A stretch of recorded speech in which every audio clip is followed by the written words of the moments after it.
Welcome to solverfy. For this problem on the topic of oscillators, we are given the equation that governs the oscillation of a 1.15 kg mass, and we want to determine the amplitude, the frequency, the total energy, as well as the kinetic and potential energies for this oscillating mass when x is equal to 0.26 meters.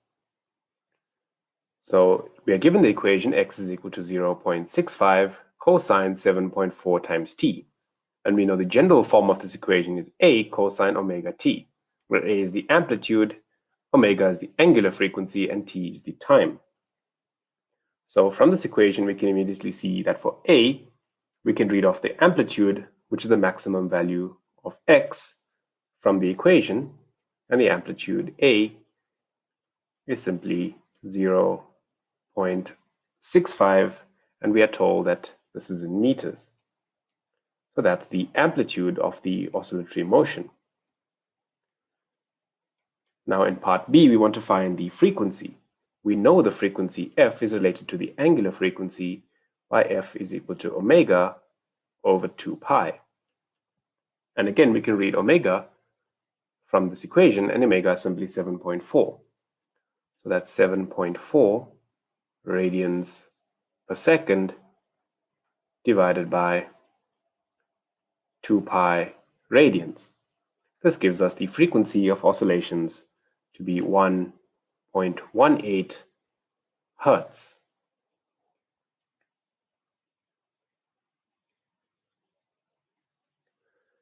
Next, in part C, we want to calculate the total energy of this oscillatory motion, and this total energy E is simply the maximum potential energy at the amplitude of motion. So this is a half k a squared, and k is the wave number, which we can write as a half times m omega squared, and that multiplied by a squared. So that's a half times the mass that is oscillating 1.15 kg times the angular frequency of 7.4 radians per second squared times the square of the amplitude, which is 0.65 meters squared. And so calculating, we get the maximum energy to be 13.303, or to three significant figures, 13.3 joules. So that's the maximum energy that this oscillating mass can have.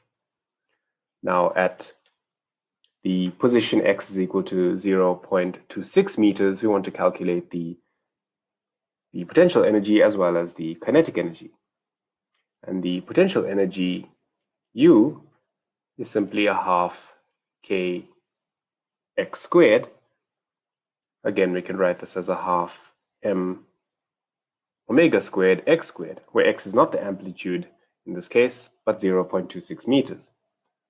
So that's a half times 1.15 kg times the angular frequency, 7.4 radians per second squared, and x in this case is 0.26 meters squared. And so calculating, we get the potential energy at this point to be 2.1 joules.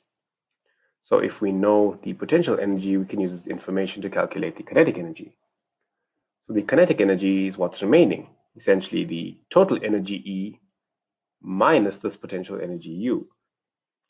So this is 13.3 joules minus 2.1 joules, which means the remaining energy is kinetic energy, and this is 11.2 joules.